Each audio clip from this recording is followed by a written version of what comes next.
Welcome back. Welcome back.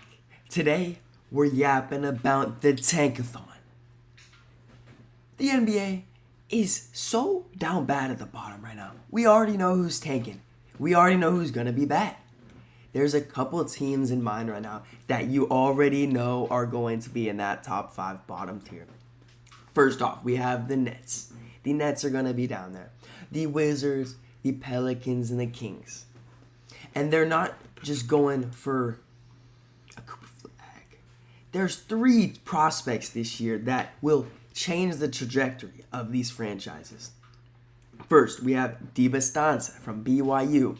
Oh man, he is a bucket. He is a grown man at 18 years old. We have Mr. Boozer from Duke, who kind of reminds me of a little bit of a Cooper flag. A little slower, more dominant, big type compared to Flag.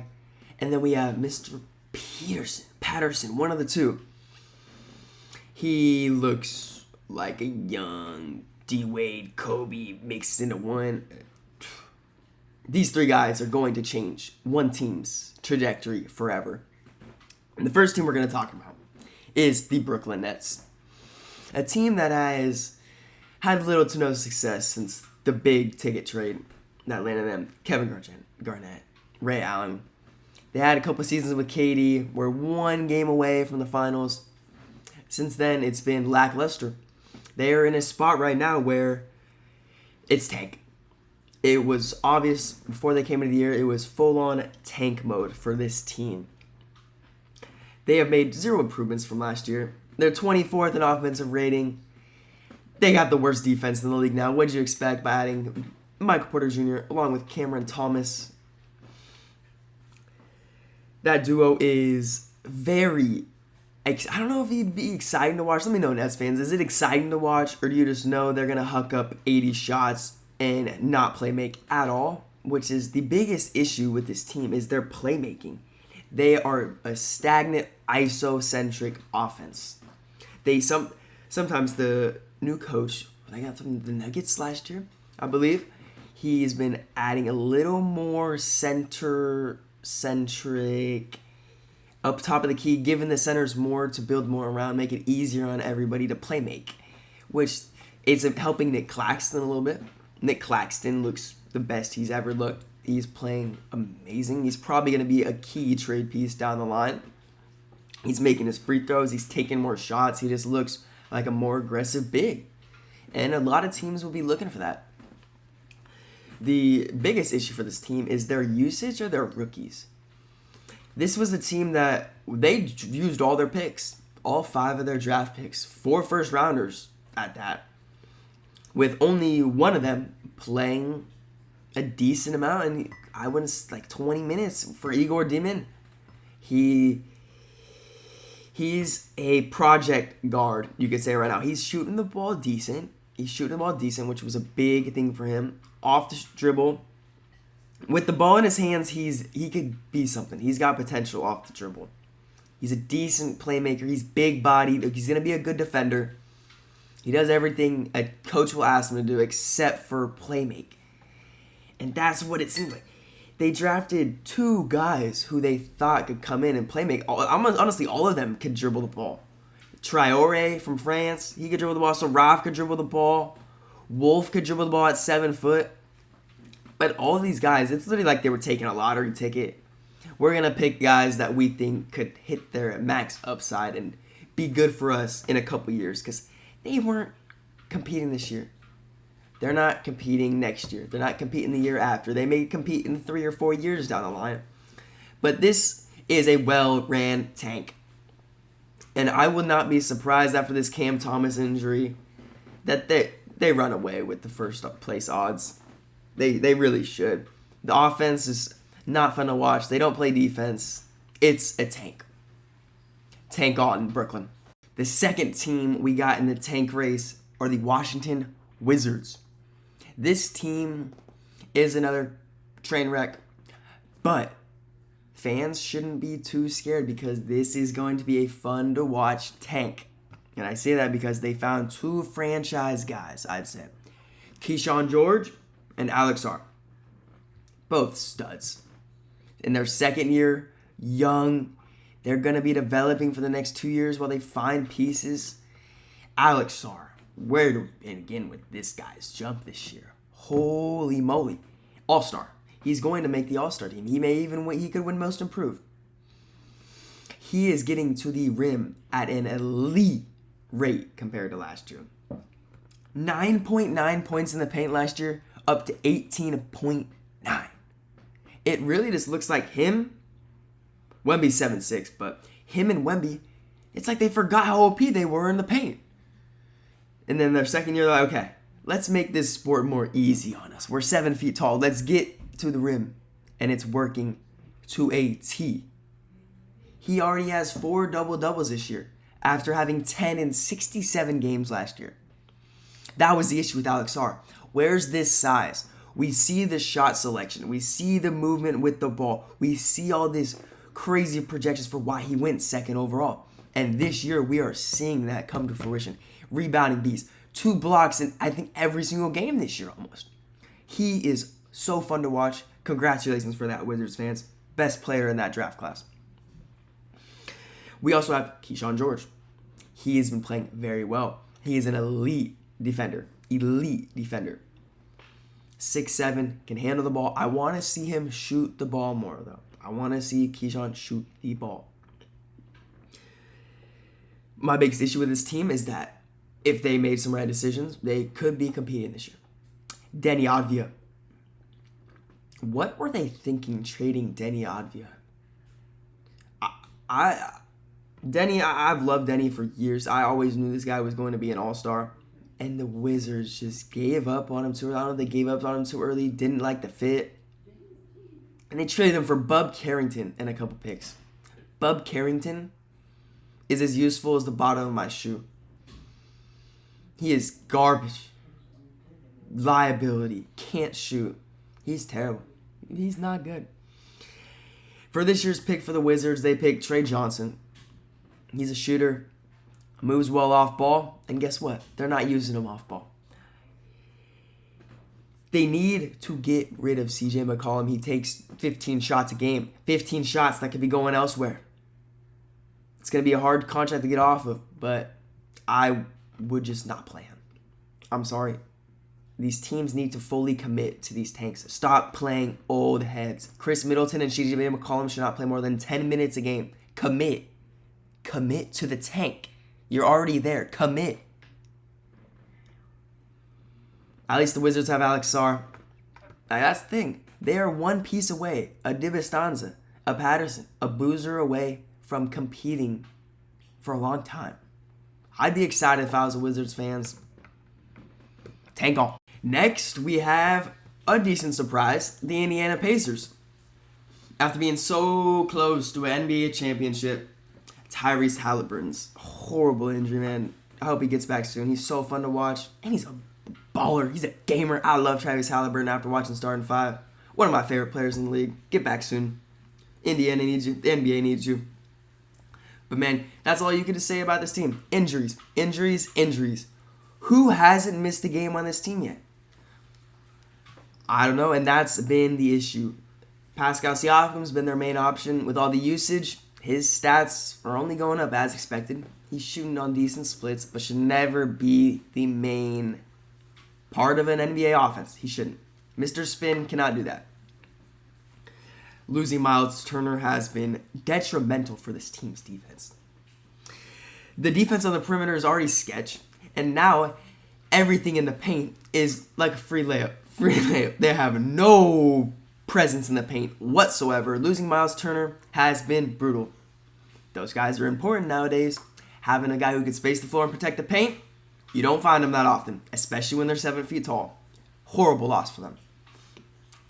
Andrew Nembhard and Aaron Nesmith. How many people were shooting these guys up this past offseason? So many. I never saw it. Nembhard has that one play in the finals, and that's all it was for him off the dribble. That's all I've ever seen him do off the dribble, and he's not improving at all. The playmakers just aren't there for this team. They aren't efficient shooting the ball. They're not creators. They are 3-and-D wings.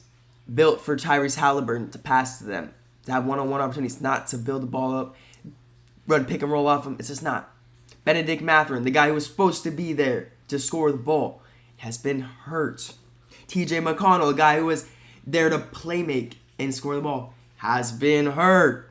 Obi Toppin was playing well, is hurt. You can't make it up. And as Andrew Nemhard said, we're just trying our best to make it work at this point. That is exactly what it looks like. But hey, let's look at the bright spot of this. Imagine a team with one of the top 3 guys from this draft class with Halliburton and Pascal Siakam and this team surrounding them. They're right back to NBA Final favorites next year. So that's where I am at with the Indiana Pacers. I hope this franchise is too smart for the rest of the league and says, yeah, we're gonna just ride the ship. We are gonna lose. Commit to this tank, Indiana. You must. The team is horrible. They can't shoot the ball. Least efficient team by 5% when it comes to effective field goal percentage. But man, as the more I think about it, I just can't imagine this team with Halliburton, Pascal Siakam, and DiBastanza. I cannot imagine.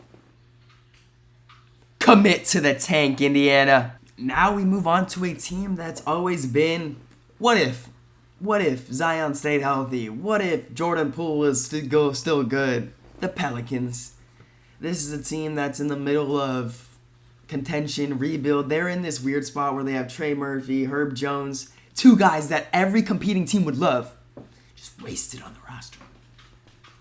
But we got to talk about what's been wrong with this team. Zion.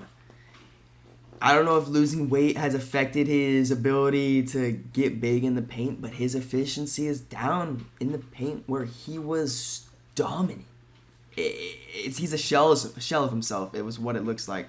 I don't know if it's the scheme around him, the players, but it's all a factor. Zion is not playing like Zion. Trey Murphy is slowly building up what he was doing last year.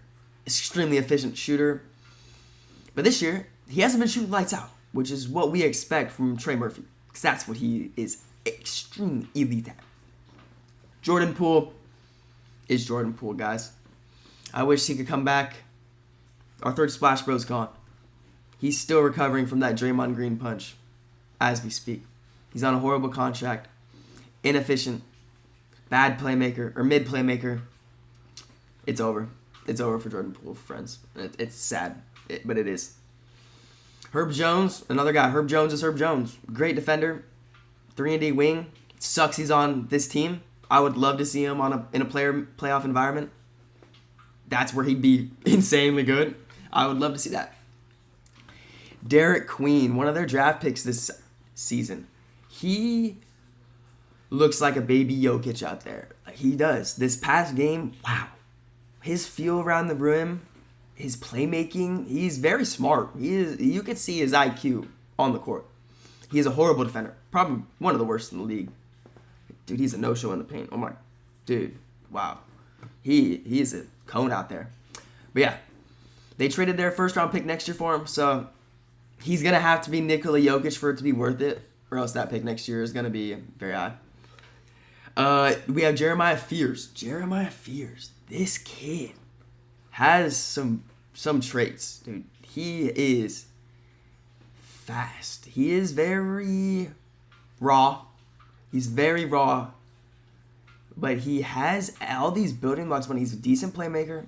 His jump shot needs to work. Definitely needs work. Decent free throw shooter. He's fast. Has a nick for the ball. He's got some. I don't know what. He's got some. He's got something there. And he's 2006 born.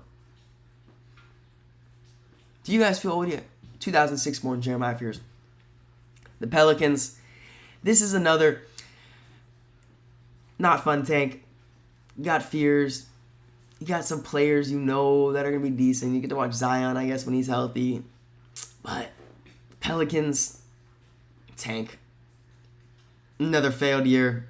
How much longer are we going to do this? Pelicans fans, I'm sorry. I believe it's more clear in the East the teams that we have that are going to be bottom feeders, we know those 3 teams are going to suck.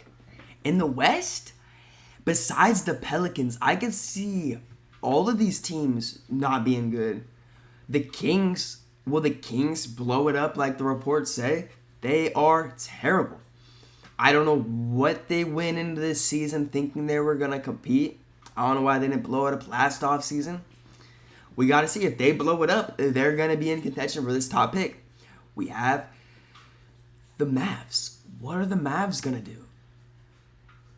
Anthony Davis injured. They're horrible offensively right now. They're the worst offensive team in the league. PJ Washington just got hurt. Are they going to blow it up? Nico Harrison fired. They should blow it up. AD could be gone. Kyrie could be gone. That will lead to a lot of losses. The Clippers. The Clippers. Are they that bad? Kawhi doesn't play. They got rid of Norman Paul for Bradley Beal. Ooh. Steve Ballmer. A lot of wasted money over there, man. They could suck. But I don't see the Clippers being that bad. They have James Harden. James Harden will win them some games. They'll be middle of the pack at worst. Remember, it's only 10 games, 12 games into the season. The Grizzlies. What about the Grizzlies? Cedric Howard looks like a dog. Ja Morant, Jaren Jackson, 2 most overpaid superstars in the NBA on the same team. I could have told y'all 3 years ago you should have blown it up and traded Jaren Jackson. But it may be Ja Morant that gets traded. The guy doesn't want to play. I lost my love for the sport. Is $50 million not enough to make you love something? Then man, this tank is going to be a big tank.